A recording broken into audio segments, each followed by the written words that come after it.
ومن يضلله فلا هادي له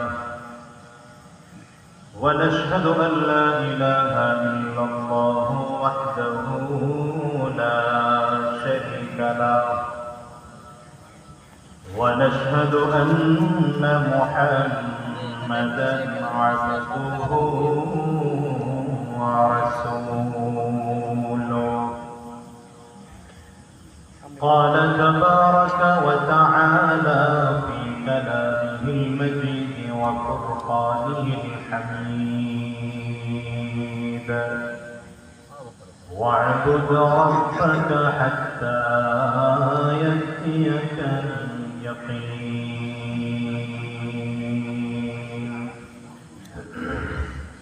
الحمد لله ঐতিহ্যবাহী আশরাফি রহমাতুল্লাহ আলাইহি জীবনে 55 বার হজ করেছেন। 55 বার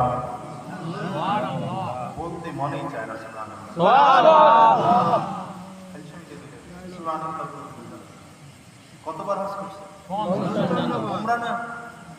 উমরা না বড় হজ। উমরা না কি হজ? জেলে ছিলেন এক বছর। ওই বছর হজ ছুটে যাওয়ার পালা সরকার প্রধান জেলারের কাছে চিঠি লিখছে যে ইমামে আজমের বয়স 15 থেকে আরম্ভ করে কোন বছর হজ ছুটে নাই। এবছর জেলের মধ্যে আমি আটক করে রাখার কারণে যদি তার হজ ছুটে, তাহলে আমি বাদশার ভয় হয় যে আল্লাহর আদালতে আমাকে জবাবদিহি করতে হবে।